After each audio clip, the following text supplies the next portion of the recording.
Hello friends, welcome to my channel special techno. तो friends, जैसा कि आप लोगों को पता है BARC की वैकेंसी भी आ चुकी है आपके सामने, इसरो की भी वैकेंसी आप लोगों के सामने आ चुकी है।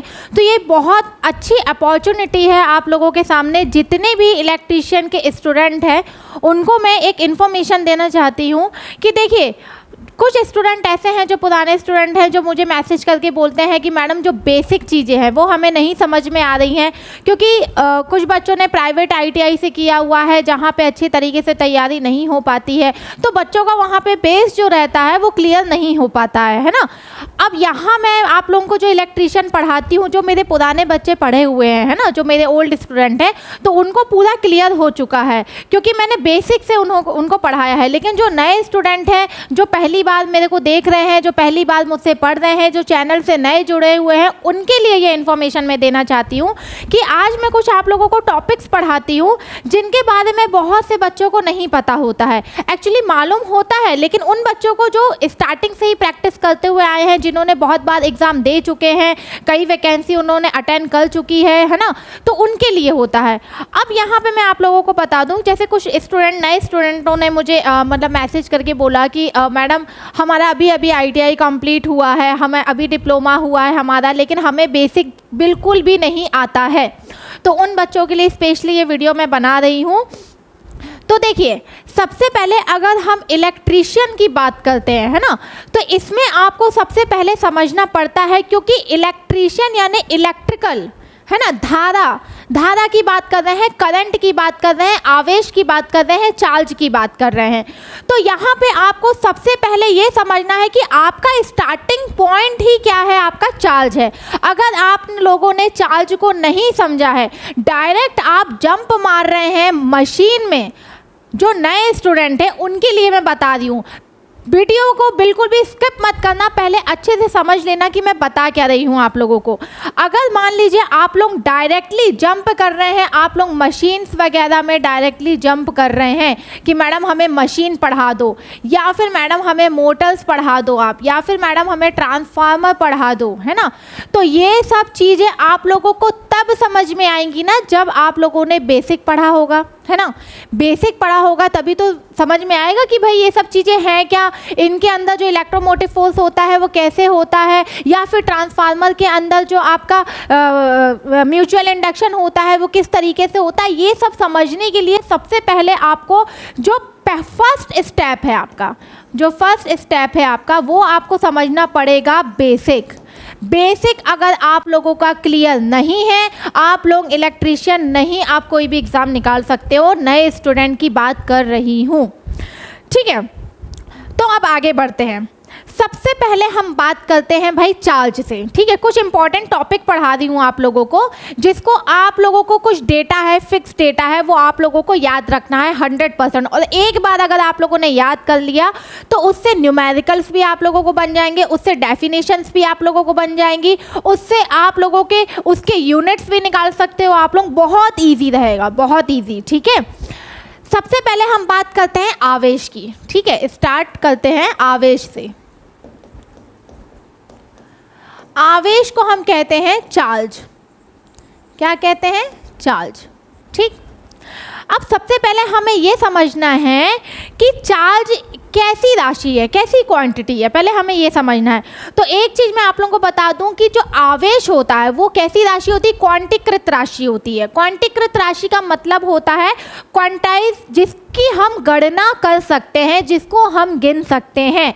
सबसे पहले आप लोगों को ये समझना है कि अगर आप चार्ज से बात करें, जैसे सपोज मैंने आपसे पूछा कि चार्ज क्या होता है, आप मुझे बोलेंगे कि मैडम दो होते हैं, एक पॉजिटिव होता है, एक नेगेटिव होता है, करेक्ट है ना। एक पॉजिटिव चार्ज होता है, एक नेगेटिव चार्ज होता है। या फिर आप लोगों ने एटॉमिक स्ट्रक्चर पढ़ा होगा, तो एटॉमिक स्ट्रक्चर में आप लोग बोल सकते हो मैडम एटम जो रहता है उसमें प्रोटॉन न्यूट्रॉन होते हैं, बाकी जो ऑर्बिट होते हैं वहाँ पे आपके क्या होते हैं, इलेक्ट्रॉन्स मूव करते हैं, है ना, बाहरी ऑर्बिट में।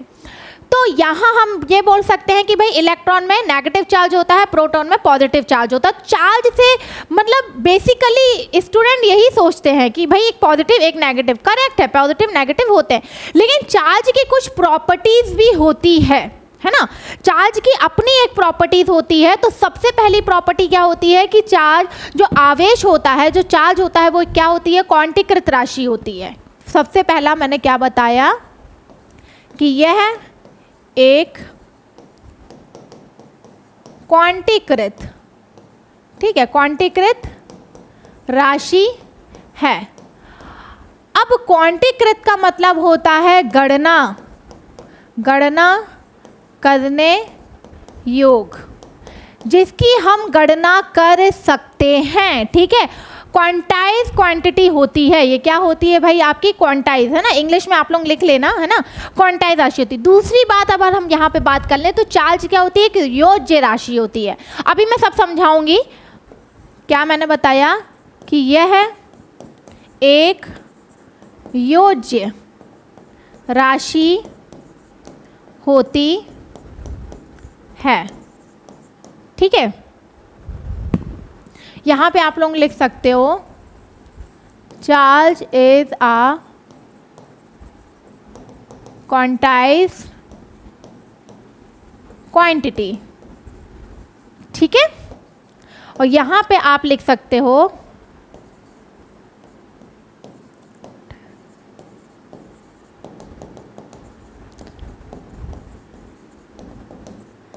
इट इज एडिटिव क्वांटिटी, ठीक है।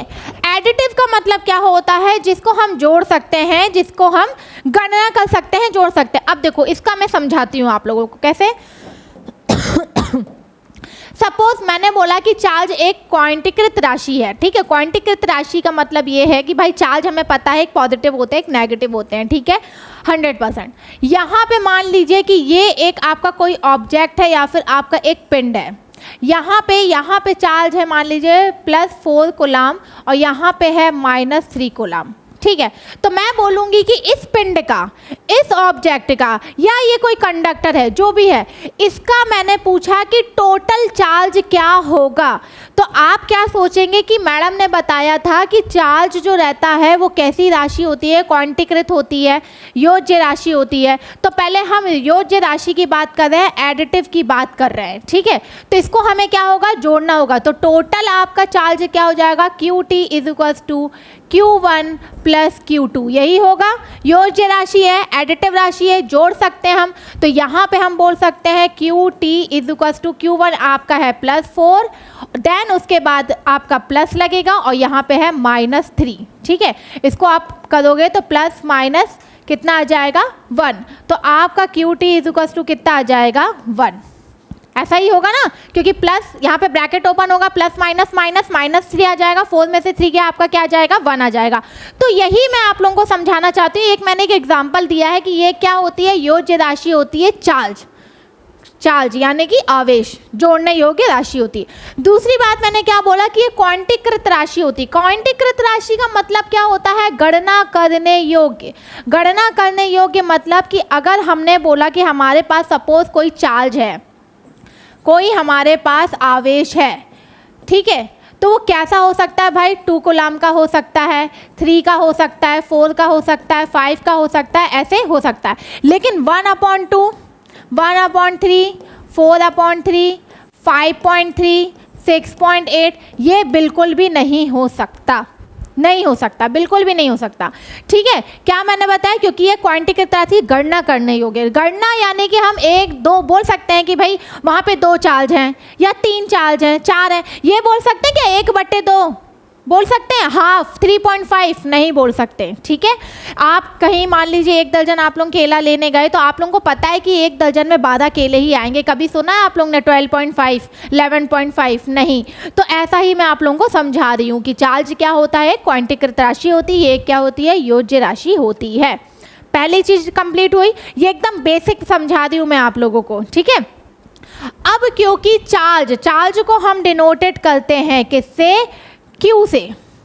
चार्ज जो है उसको हम डिनोटेड करते हैं Q से। किससे डिनोटेड करते हैं, Q से, ठीक है। तो Q = हो जाता है +-NE। ये इसका क्या होता है, फॉर्मूला बोल लो आप लोग, चाहे आप लोग डेटा बोल लो, आपको याद रखना है। जहाँ पे जो N होता है, यहाँ पे जो N लिखा हुआ है वो क्या होती है, इलेक्ट्रॉन्स की संख्या होती है। क्या होता है, नंबर ऑफ इलेक्ट्रॉन, ये क्या होता है, n क्या होता है, नंबर ऑफ इलेक्ट्रॉन, इलेक्ट्रॉन की संख्या। और यहाँ पे जो E है, ये जो E दिखा रहा है, ये क्या दिखा रहा है आपको, इलेक्ट्रॉन बता रहा है कि आपका ये एक इलेक्ट्रॉन है, ठीक है, इलेक्ट्रॉन यानी कि ये बोल सकते हैं।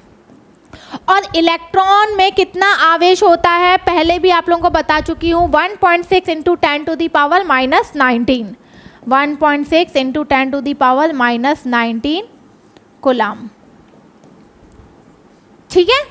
फिर से एक बार देख लो, चार्ज क्या है, Q से हम डिनोटेड करते हैं, क्या होता है, प्लस माइनस Ne, प्लस में भी हो सकता है माइनस में भी हो सकता है, अभी एग्जांपल बताया था मैंने, है ना। N जो होता है वो नंबर ऑफ इलेक्ट्रॉन होता है, E क्या है आपका इलेक्ट्रॉन, जिसका कितना मान होता है, कितना वैल्यू होता है, 1.6 10 to the power minus 19 coulomb. ये कंप्लीट हुआ। अब एक चीज़ इसमें, एक और चीज़ याद रखना कि इसमें ये जो N होता है, n जो होता है ये वो पूरी तरीके से क्या होता है, इंटीजर नंबर होता है। इंटीजर नंबर मतलब पूर्णांक संख्या होती है यहाँ पे n की वैल्यू हमेशा पूर्णांक रहेगी, मतलब सेम वही, अगर हम यहाँ पे n को बोल लें तो n क्या होगा आपका पूर्णांक संख्या होगी, ठीक है, इंटीजर नंबर होंगे, जैसे 1 2 3 4 5 एटसेट्रा, ऐसे हो सकते हैं, ठीक है। इलेक्ट्रॉन की संख्या 1 हो सकती है, 2 हो सकती है, 3 हो सकती है, 4 हो सकती है, 5 हो सकती है, कभी भी 1/2 1/3 4/5 या 3.6 ये नहीं हो सकती, ये चीज़ याद रखना, ठीक है। तो ये आई थिंक आप लोगों को समझ में आ गया होगा, ठीक। ये एकदम बेसिक मैंने बताया आप लोगों को चार्ज के बारे में, क्योंकि अगर मैं यहाँ पे आप लोगों को ये बताती कि भाई चार्ज पॉजिटिव भी है नेगेटिव भी है, लाइक चार्ज रिपल करते हैं, अनलाइक चार्ज अट्रैक्ट करते हैं, यानी कि समान आवेश के जो होते हैं वो एक दूसरे से प्रतिकर्षित होते हैं, जो असमान होते हैं वो आकर्षित, तो ये नॉर्मली सबको पता है।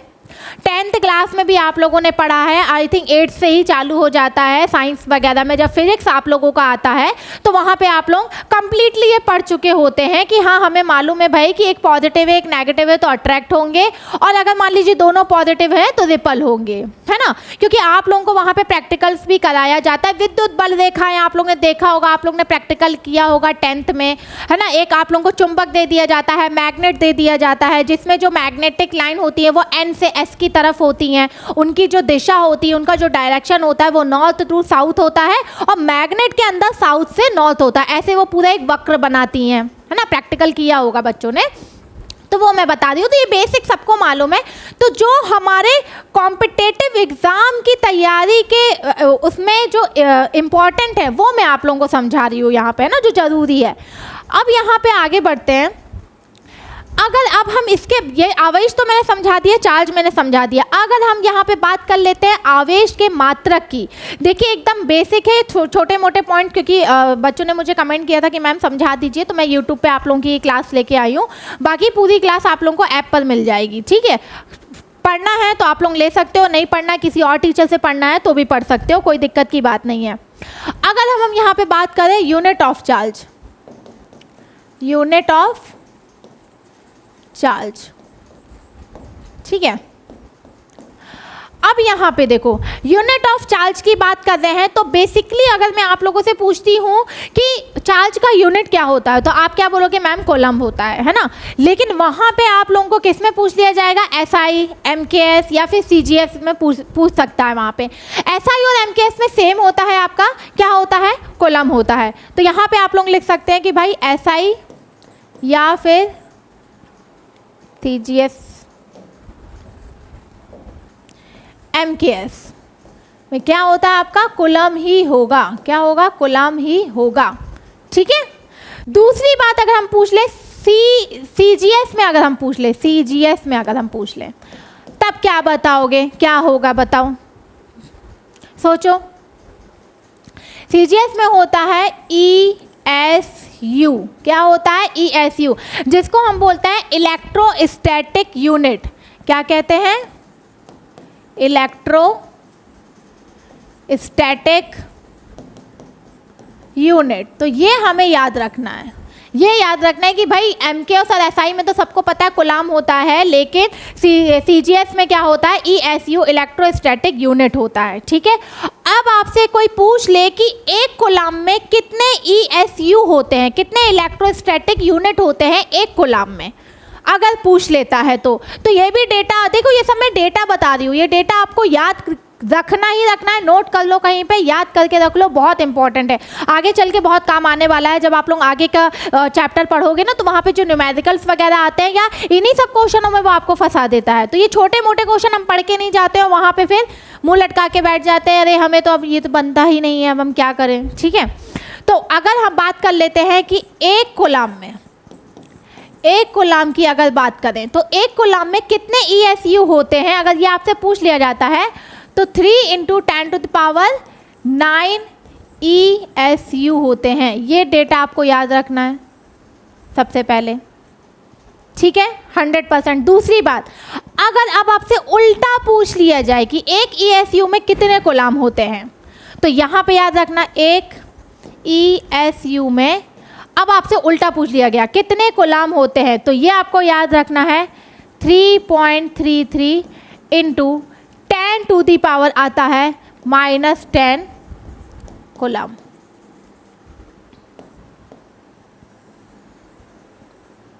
ये ठीक है, क्या मैंने बताया कि भाई दो चीज़ पूछ सकता है, या फिर आपसे पूछ सकता है एक कूलाम में कितने ESU होते हैं, या फिर आपसे पूछ सकता है एक ESU में कितने आपके कूलाम होते हैं। तो 3.33 10⁻⁻10 कूलाम। ठीक है, ये डेटा है, फिक्स डेटा है, आपको याद रखना है। ठीक, अब यहाँ पे अगर आपसे पूछ लेता है कि भाई एक फैराडे में ठीक है, एक फैराडे में कितने कूलाम होते हैं, तो ये भी याद रखना है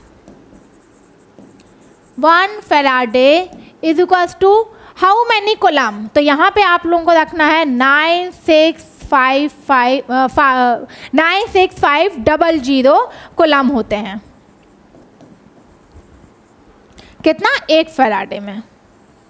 ये इंपॉर्टेंट डेटा है, ये भी आपको याद रखना है। यहाँ पे अगर आपसे पूछ ले कि फैराडे किसका मात्रक होता है, ठीक है, किसकी यूनिट होती है, तो आवेश का मात्रक, देखो कूलाम होता है और फैराडे भी है। ठीक है, दोनों मैं बता सकती हूँ, दोनों बता रही हूँ कि फैराडे अगर बोला जाए तो वहाँ पे भी आप लोगों का ये क्या होता है, आवेश का मात्रक ही होता है फैराडे भी आप लोगों का। और जब कूलाम्स लॉ पढ़ोगे तो वहाँ पे मैं आप लोगों को समझा, अभी इसी टॉपिक पे मैं आप लोगों को क्लियर कर दूंगी ये। ठीक है, कूलाम्स का नियम भी बताऊंगी आप लोगों को। ठीक है, हाँ, अगर आपसे पूछ लेता है कि फैराड किसका है, तो फैराड धारिता का मात्रक होता है। ठीक है, फैराडे किसका होता है, आवेश का मात्रक होता है। याद रखना, यहाँ पे लिखा देती हूँ। अगर आपसे पूछता है फैराडे, तो ये होता है आवेश का मात्रक, आवेश का मात्रक। और अगर आपसे यहाँ पे फैराड पूछता है तो ये क्या होता है, धारिता का मात्रक, धारिता का मात्रक। तो ये दो अलग अलग चीज़ें हैं, इसको नोट डाउन करके रख लेना। ठीक है, धारिता यानी कि कैपेसिटी। ठीक है, यूनिट ऑफ कैपेसिटी आप बोल सकते हो। अब आपसे पूछ लेता है कि आवेश कैसी राशि है, सदिश राशि है या अदिश राशि है, ये पूछता है। तो आप याद रखना कि आवेश हमेशा जो रहता है वो आपकी अदिश राशि होती है, क्योंकि इसमें केवल परिमाण होता है, दिशा नहीं होती है। आप लोगों ने पढ़ा होगा 11th-12th में, जब आपने स्केलर क्वांटिटी पढ़ी होगी, स्केलर क्वांटिटी, वेक्टर क्वांटिटी पढ़ा होगा, तो आप लोगों को मालूम होगा कि जिसमें डायरेक्शन नहीं होता है, जिसमें डायरेक्शन नहीं होता है वो हमारी क्या कहलाती है, स्केलर क्वांटिटी कहलाती है ना। और जिसमें डायरेक्शन मिलता है हमें, वहाँ पे हम क्या बोलते हैं, वेक्टर क्वांटिटी बोलते हैं, है ना। अब देखो, तो यहाँ पे अगर मान लीजिए आपको चार्ज के लिए पूछ लिया कि चार्ज या फिर आवेश जो है वो कैसी है, तो आपको बताना है कि यह एक क्या होती है, अदिश राशि होती है, अदिश राशि होती है, जिसमें परिमाण तो होता है लेकिन दिशा नहीं होती है। क्या बोल सकते हैं, स्केलर।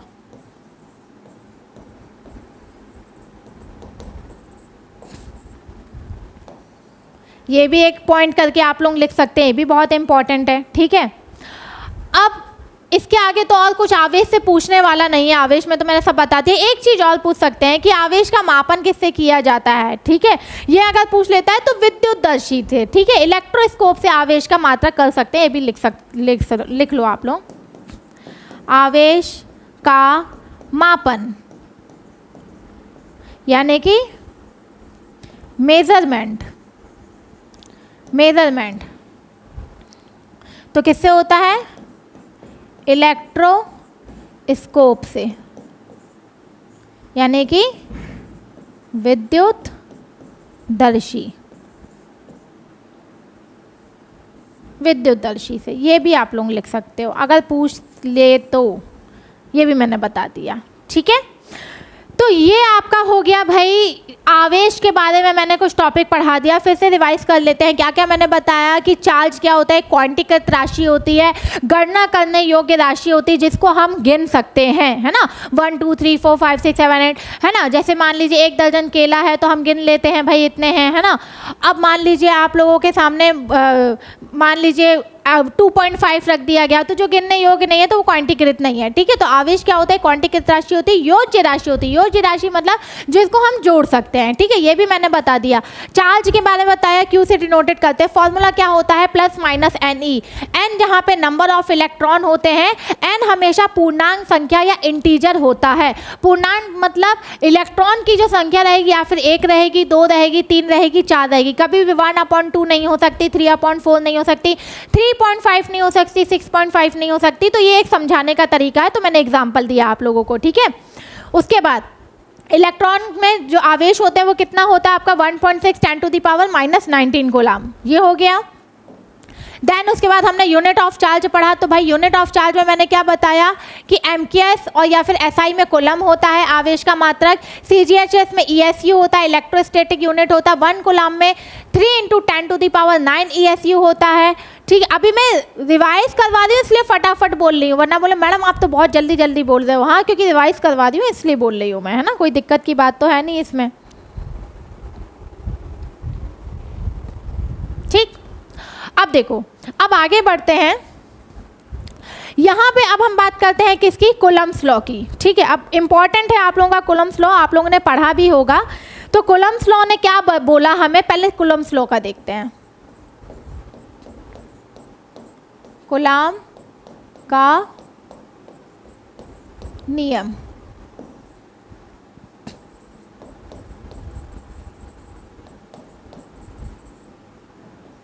कूलम्स लॉ, ठीक है। यहाँ पे सबसे पहले हम बात कर लेते हैं कि कूलम जो वैज्ञानिक थे उन्होंने बताया क्या, उन्होंने दिया तो भाई अपना लॉ दिया, एक नियम बनाया उन्होंने जिनका उन्होंने नाम क्या दे दिया, कूलम्स लॉ दे दिया, ठीक है। सबसे पहले कि ये लागू कहाँ पे होता है, कहाँ पे हम इसको अप्लाई कर सकते हैं, पहले तो ये चीज़ खुद सोच के देखो कि कूलम्स लॉ कहाँ पे अप्लाई होता है, सोचो। तो कूलम्स लॉ हमेशा कहाँ पे अप्लाई होता है, स्थिर वैद्युतिकी के लिए लागू होता है। कहाँ होता है, यह स्थिर वैद्युतिकी क्षेत्र के लिए लागू होता है। पहला पॉइंट मैंने क्या बताया, यह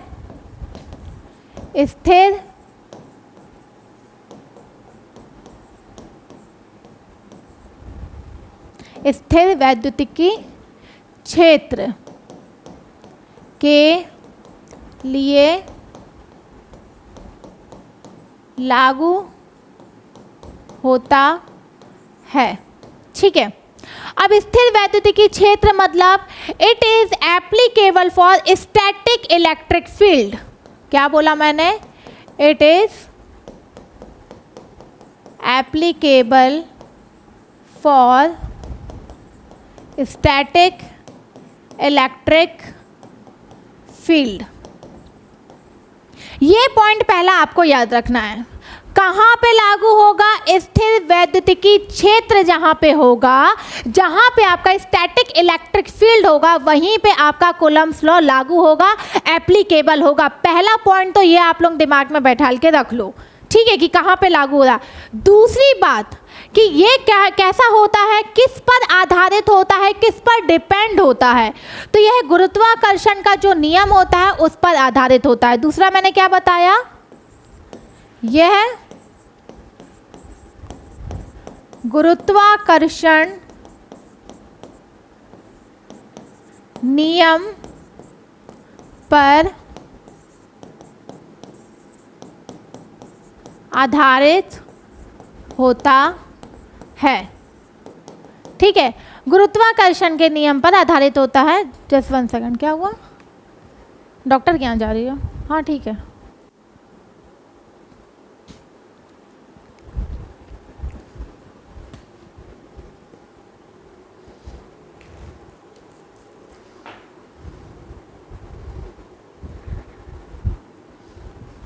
क्या बताया मैंने? यह गुरुत्वाकर्षण नियम पर आधारित होता है। It is based on a gravitation law जो होता है, लॉ ऑफ ग्रेविटी भी आप लोग बोल सकते हो। ठीक है, it is based on law of gravity. Gravitation law जो होता है, गुरुत्वाकर्षण का जो नियम होता है, उस पर ये आधारित होता है। अब कैसे आधारित होता है समझो इस बात को, पहले मैं समझा दी हूँ, है ना। यहाँ साइड में देखो, गुरुत्वाकर्षण का नियम आप लोगों ने पढ़ा होगा, नहीं पढ़ा होगा तो अभी मैं बता देती हूँ कि गुरुत्वाकर्षण नियम में क्या होता है। यहाँ पे साइड में देखो,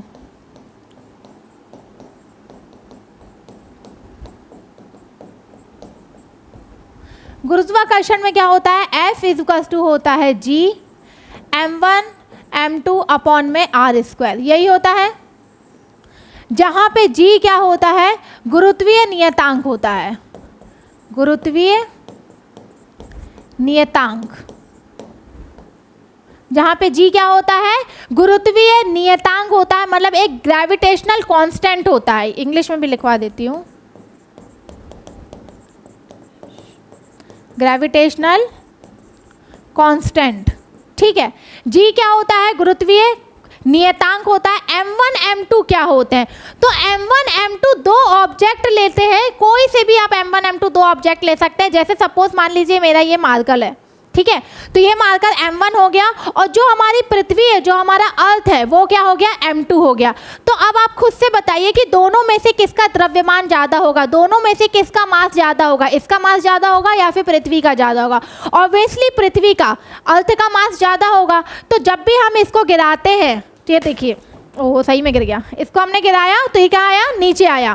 तो जिसका मास कम होगा वो कहाँ जाएगा, पृथ्वी पर जाएगा। पृथ्वी तो इसके पास आएगी नहीं, होता है ना। हाँ, अगर दोनों का मास m1 m2 दोनों का मास अगर सेम होता है तो फिर बात अलग होती है कि भाई दोनों का सेम है तो या ये इसकी तरफ जा सकता है या ये इसकी तरफ जा सकता है। लेकिन जिसमें कम रहता है मास वही ज़्यादा करके मतलब दूसरे वाले के पास जाता है। ठीक है, तो m1 m2 क्या होता है, दो ऑब्जेक्ट होते हैं।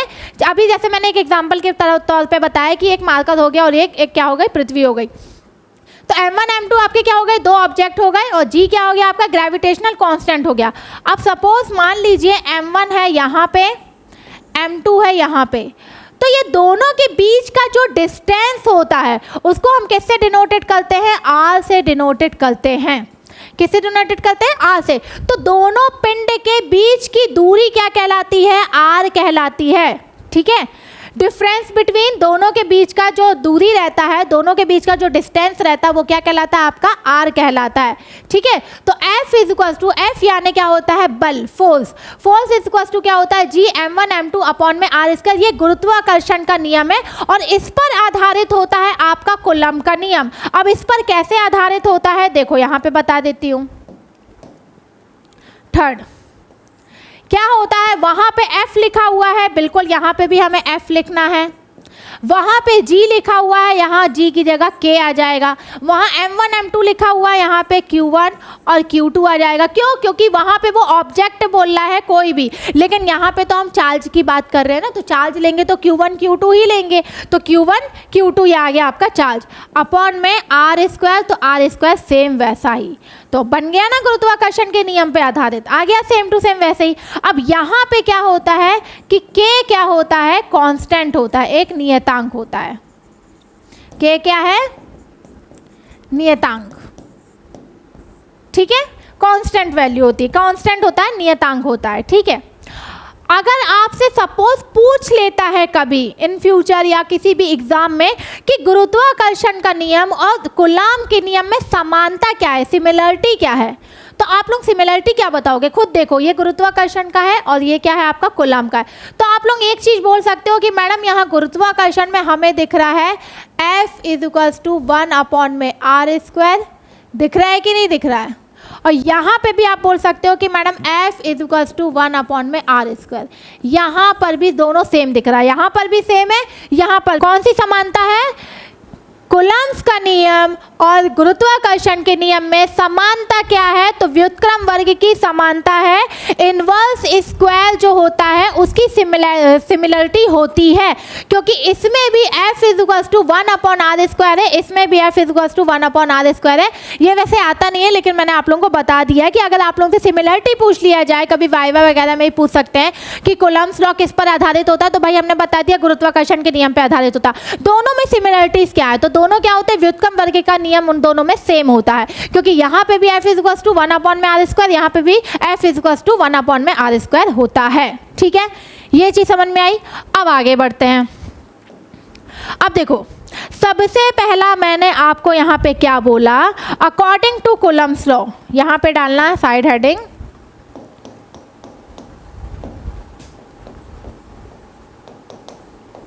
According to Coulomb law. According to Coulomb's law में पहला अगर हम बात करें तो क्या होता है कि जो F होता है वो डायरेक्टली प्रोपोर्शनल होता है Q1 और Q2 के। ये क्या होता है मैडम, हमें तो नहीं समझ में आया, देखो समझाती हूँ यहाँ पे। ठीक है, कि ये जो आवेश है, ये आवेश 1 है, ये आवेश 2 है, चार्ज है ना, ये Q1 Q2, ये क्या है, चार्ज है। तो चार्ज के गुणनफल के बराबर होता है। पहली चीज मैंने क्या बताया कि कूलम्ब्स लॉ में क्या होता है कि भाई चार्ज के गुणनफल के बराबर होता है। तो यहाँ पे आप लोग लिख सकते हो आवेशों के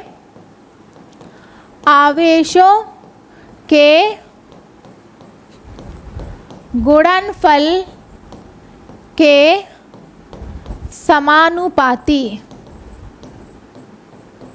समानुपाती होता है। आवेशों के गुणनफल के समानुपाती होता है। पहला कूलम्ब्स लॉ का पहला नियम मैंने ये बता दिया। ठीक है, proportional to the product of charge लिख सकते हो इंग्लिश में।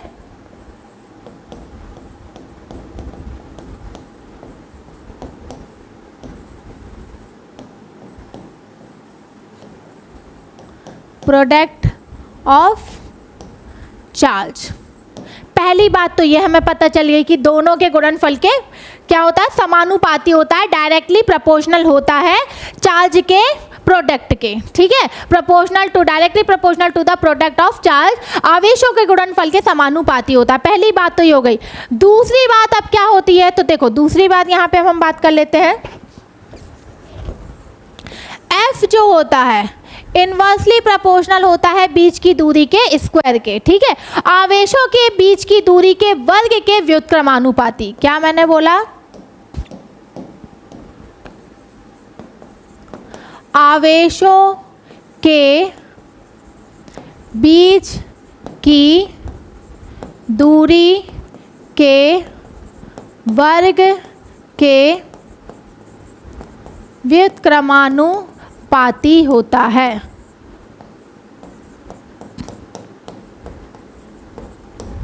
दूसरी बात ये हो गई, क्या बताया, inversely proportional to the square of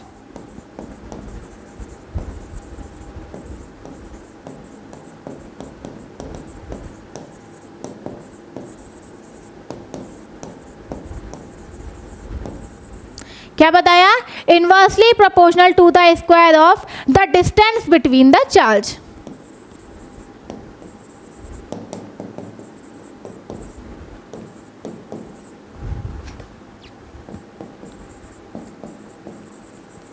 ठीक है, क्या होता है भाई, ये आर स्क्वायर क्या होता है, चार्ज के बीच का डिस्टेंस ही तो होता है ना। मान लीजिए यहाँ पे ये Q1 है, यहाँ पे Q2 है, तो बीच का डिस्टेंस क्या होता है, R होता है।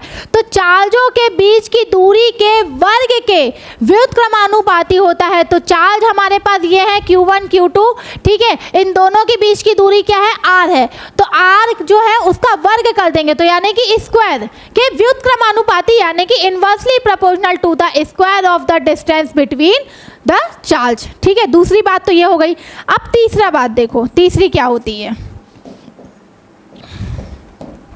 तीसरा जो होता है यहाँ पे F जो होता है आपका, वो किस पर डिपेंड करता है, माध्यम पर। क्या डिपेंड करता है, माध्यम पर।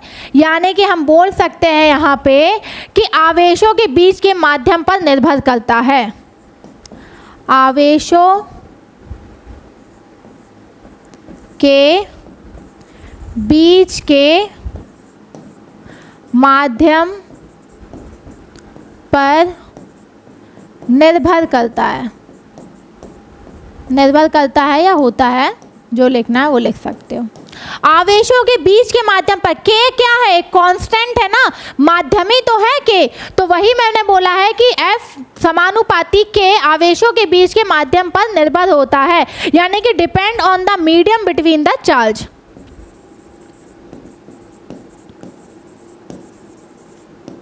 Depend on the medium between the charge. तो अब आई होप आप लोगों को समझ में आ गया होगा कूलम्ब्स लॉ, है ना, कि कूलम्ब्स लॉ क्या होता है, क्या नहीं होता है। ये चीज़ मैंने बहुत अच्छे तरीके से आप लोगों को समझा दी है। अब इसके बाद एक चीज़ हम और पढ़ेंगे। अब वो चीज़ क्या है, वो चीज़ मैं अभी आप लोगों को बता रही हूँ। 2 मिनट आप लोग ये देख लो।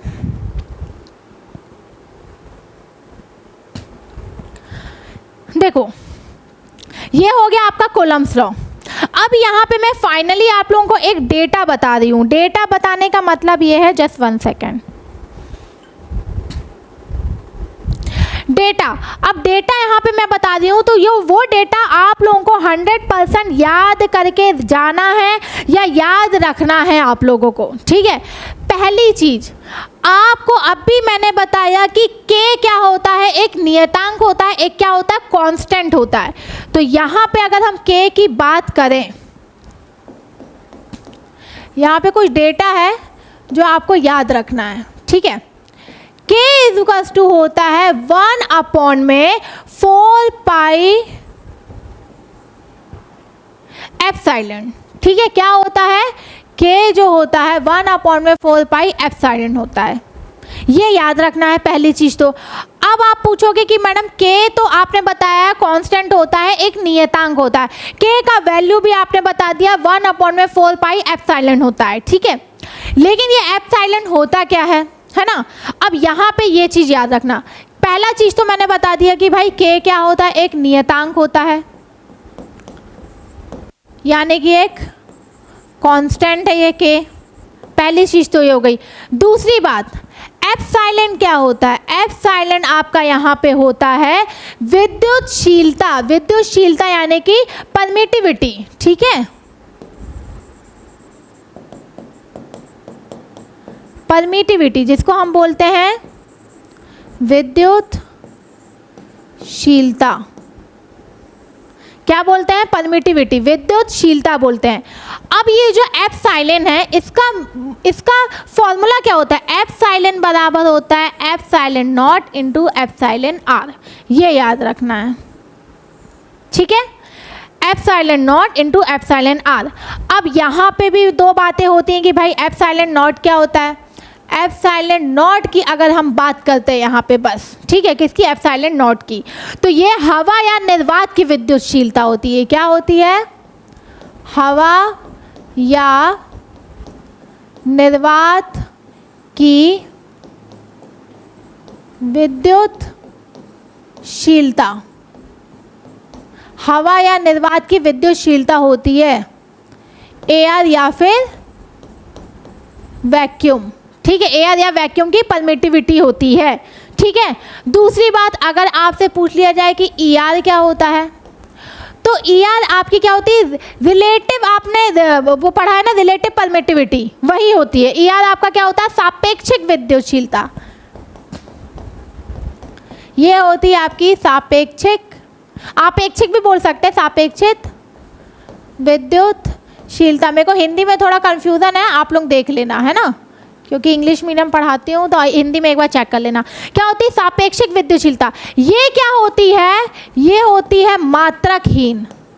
मात्रकहीन यानी कि इसका कोई भी मात्रक नहीं होता, इसकी कोई यूनिट नहीं होती है।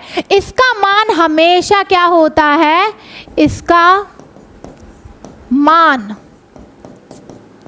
हमेशा, याद रखना, एक या एक से अधिक होता है, एक से कम कभी नहीं होता। ठीक है, इसका मान हमेशा एक या एक से अधिक होगा, किसका? ई आर का, है ना। सापेक्षिक विद्युतशीलता कैसी होती है? मात्रकहीन होती है, इसकी कोई यूनिट नहीं होती। दूसरी बात, ई आर में क्या होता है? इसका मान हमेशा क्या होता है? एक होता है, या फिर एक से ज़्यादा हो सकता है, एक से कम कभी नहीं हो सकता। ठीक है, ये मैं बता रही हूँ। ये चीज़ हो गई आप लोगों की कंप्लीट। अब उसके बाद अगर हमने बात कर लिया भाई k = 1/4 एप्सिलॉन नॉट, अब यहाँ पे लिख सकते हैं ना। क्यों लिख सकते हैं? क्योंकि देखो अब यहाँ पे मैं बताती हूँ, यहाँ पे देखना, ये एप्सिलॉन बराबर क्या होता है? Epsilon naught into E R. E R की जगह पे अगर मैंने यहाँ पे 1 पुट कर दिया, सपोज यहाँ पे मैंने 1 पुट कर दिया इंटू 1, तो एप्सिलॉन नॉट बराबर एप्सिलॉन नॉट आएगा कि नहीं आएगा? बताओ, आएगा कि नहीं आएगा? 100% आएगा अगर मैंने ई आर की जगह पे 1 पुट कर दिया तो। अब वापस यहाँ पे आते हैं तो हमारा यहाँ पे क्या हो जाएगा? वापस ब्लैक कर देती हूँ। k = 1/4 pi epsilon not. अब हम ये लिख सकते हैं, ये वाला हमारा बन सकता है इक्वेशन। हाँ बिल्कुल बन सकता है। क्यों एप्सिलॉन नॉट? अब आप पूछोगे मैम क्यों लिख दिया आपने? इसलिए लिख दिया क्योंकि एप्सिलॉन की वैल्यू क्या होती है? Epsilon naught into epsilon r. Epsilon r का वैल्यू तो 1 होता है ना, तो 1 का मल्टीप्लाई अगर एप्सिलॉन नॉट में करोगे तो यहाँ पे क्या हो जाएगा भाई? एप्सिलॉन बराबर एप्सिलॉन नॉट हो जाएगा। इस वजह से मैंने यहाँ पे इसकी जगह एप्सिलॉन नॉट लिख दिया है। कोई दिक्कत की बात तो नहीं है, बिल्कुल भी नहीं है। अब इसका भी वैल्यू होता है, अब इसका भी वैल्यू क्या होता है? 9 × 10⁹ यहाँ पे लिख सकते हो 1/4 पाई एप्सिलॉन नॉट इस 9 × 10⁹। ठीक है, अब यहाँ पे इसका यूनिट भी पूछेगा कि भाई इसका यूनिट क्या होता है, तो न्यूटन मीटर स्क्वायर क्या होता है? न्यूटन मीटर स्क्वायर अपॉन में कूलम स्क्वायर। ये भी आप लोग लिख सकते हो। ये डेटा कहीं पे अगर ये दिया हो तो इसकी जगह पे आप लोग 9 × 10⁹ newton metre square coulomb square भी लिख सकते हो। ठीक है, तो ये मैंने पूरा आप लोगों को डेटा बताया है बहुत अच्छे तरीके से, क्योंकि इस पर क्वेश्चन भी आते हैं हवा या निर्वात के लिए, है ना। चार्ज Q1 का चार्ज इतना है, Q2 का चार्ज इतना है, एप्सिलॉन नॉट बताइए। तो ये सब आपके क्वेश्चन आते हैं, तो वहाँ पे आप लोगों को इसकी वैल्यू पता होनी चाहिए, इन सब का मान पता होना चाहिए, तभी आप लोगों को बनने वाला है, वरना नहीं बनने वाला है। तो आई होप आज की जो वीडियो मैंने आप लोगों के लिए ये बनाई है, स्पेशली नए बच्चों के लिए, नए स्टूडेंट के लिए जो जुड़े हुए हैं मुझसे, जिन्होंने मुझे मैसेज किया था कि मैम हमें कुछ भी नहीं आता है चार्ज के बारे में, तो अब आई थिंक इस वीडियो को देखने के बाद आप लोगों को एक चीज़ तो पक्की है कि ये सब चीज़ें जो कूलम्स लॉ, आवेश, मैंने जो आप लोगों को बताया, चार्ज वगैरह बताया, ये आप लोगों को क्लियर हो चुका होगा। अब आप लोग कोई भी बुक खोल के देख लेना, बुक्स में ये सब डेटा दिए हुए होंगे। अब आप ये वाला वीडियो देख लेना और ये बुक्स में डेटा देख लेना, आप लोगों को 100% 101% आपको समझ में आएगा। ठीक है, तो थैंक यू सो मच। आगे का अगर आप लोगों को कोई डाउट लगता है या कोई टॉपिक लगता है तो बिल्कुल मैं खड़ी हूँ आप लोगों के लिए। आप लोग मुझे बता सकते हो, कमेंट कर सकते हो कि मैम आप ये वाला डाउट बता दीजिए, इस वाले में हमें डाउट है ना, तो वो डाउट मैं आप लोगों का क्लियर कर दूंगी यूट्यूब पे। Thank you so much.